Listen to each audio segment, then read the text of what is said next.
Assalamualaikum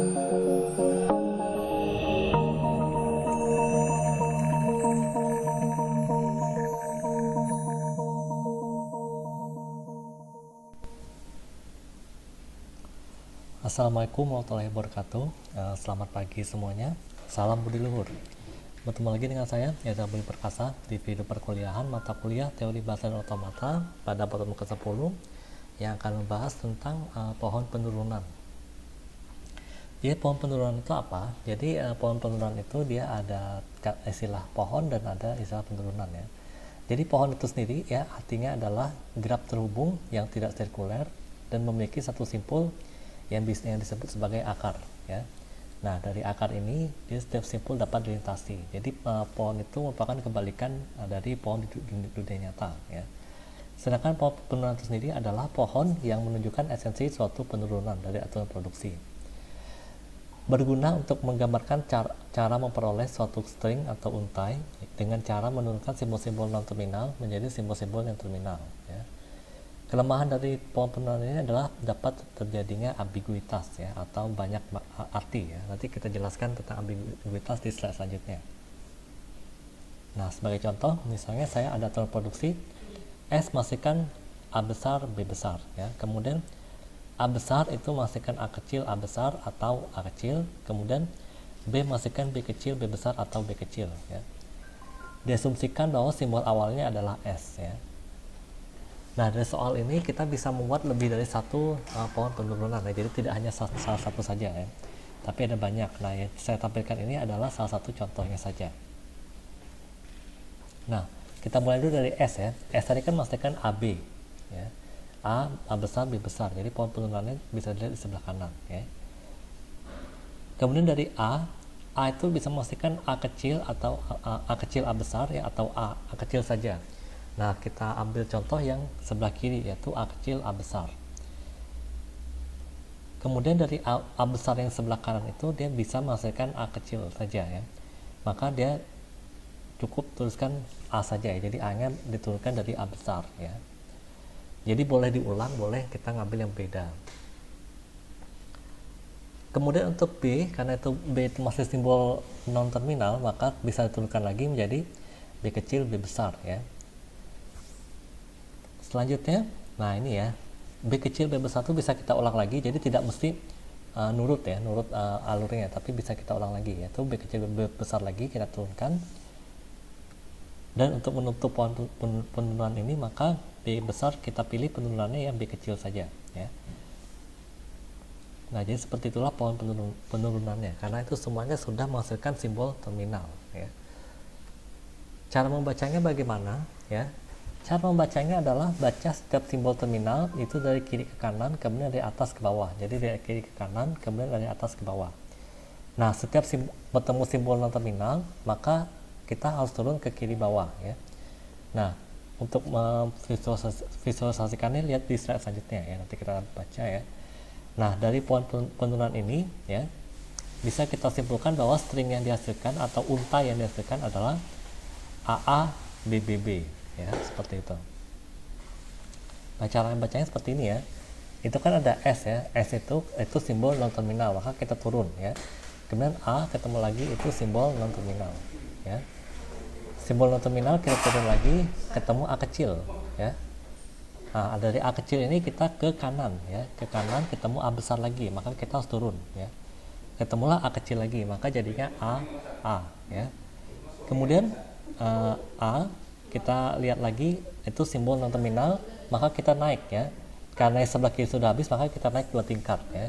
Jadinya B besar itu simbol non terminal, maka kita turun menjadi B kecil ya, turun ke kiri bawah.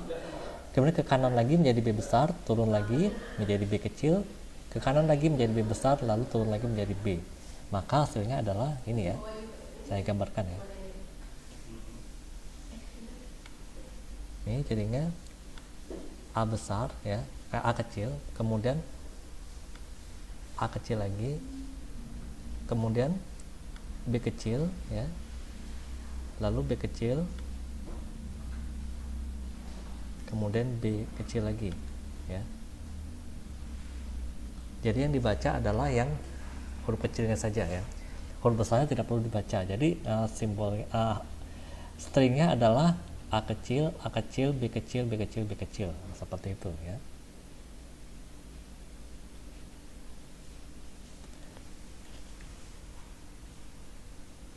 Oke, tadi di awal saya sudah membahas tentang ambiguitas ya. Maksud ambiguitas itu apa ya? Jadi ambiguitas itu biasanya muncul pada konteks free grammar ya. Nanti konteks free grammar akan kita bahas di pertemuan selanjutnya ya. Konteks free grammar itu akan dikatakan ambigu kalau terdapat string anggota dari suatu bahasa yang memiliki paling sedikit 2 pohon penurunan ya. Nah, sebagai contoh ya, aturan produksi berikut ya, kita akan menurunkan string AABB ya.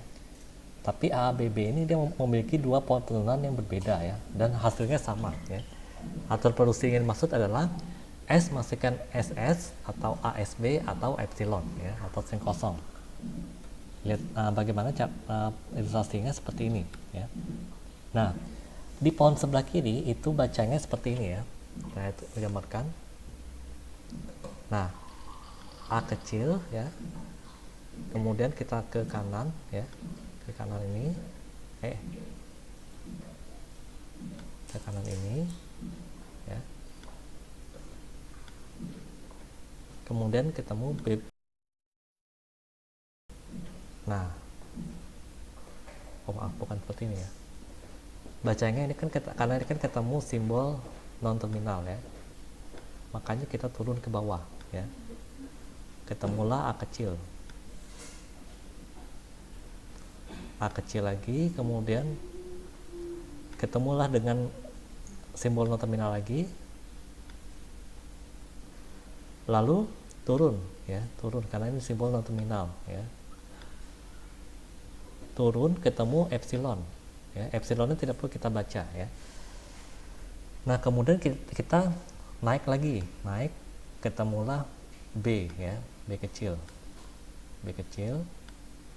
ya. Kemudian karena sudah habis kita naik ke atas lagi ya, ketemu ke atas, ketemu B kecil ya, seperti ini ya. Itu AABB ya. Nah, kemudian untuk yang pohon kedua ya, saya kasih warna beda. Ini S ya, S kita turun, ada S, kemudian ini kita turun ke sini ya. Kemudian kita ke bawah ya. Ke bawah ketemu epsilon. Nah, epsilon ini tidak perlu kita baca ya, karena ini string kosong. Kemudian kita naik lagi ya, naik ke sini. Ketemu S besar, yaitu simbol non terminal, lalu turun lagi ya. Ketemu A ya. Kemudian ke kanan ya.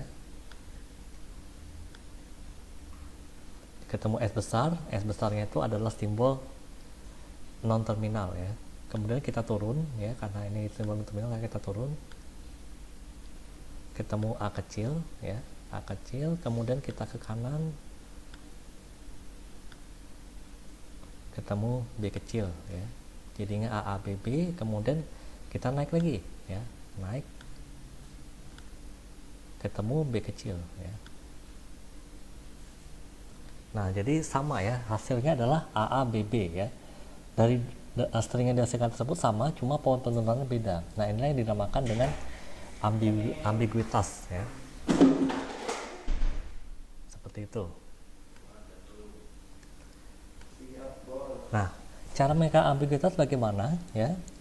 Kita bisa memperkenalkan simbol non terminal yang berbeda ya. Jadi ada simbol terminal non terminal yang baru ya. Jadi contohnya kayak operasi aritmatika aja. Kalau aritmatika ada campuran, maka kita harus memperkenalkan tanda kurung ya.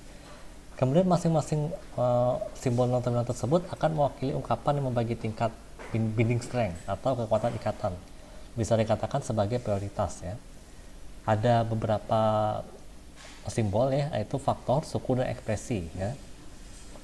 Faktor itu artinya adalah ekspresi yang tidak dapat dipisahkan oleh operator di dekatnya ya, baik berupa perkalian maupun penjumlahan ya. Faktor ini bisa berupa identifier atau pengenal, atau bisa juga berupa seluruh ekspresi yang terkurung tanpa mempedulikan apa yang muncul di dalam tanda kurung ya. Kemudian suku. Nah, suku ini adalah ekspresi yang tidak dapat dipisahkan oleh operator tambah ya. Kemudian ekspresi Ekspresi itu artinya adalah sembarang ungkapan yang mungkin termasuk ungkapan ya, yang dapat dipisah baik oleh perkalian maupun penjumlahan yang berada di dekatnya. Nah, itu artinya ekspresi ya. Jadi seperti itulah cara menghilangkan ambiguitas ya. Nah, oke, jadi untuk video kalian cukup sekian ya, tidak banyak ya. Tapi ya, biarpun simple jangan dianggap sepele ya. Saya akhiri sampai sini. Assalamualaikum warahmatullahi wabarakatuh. Salam budi luhur.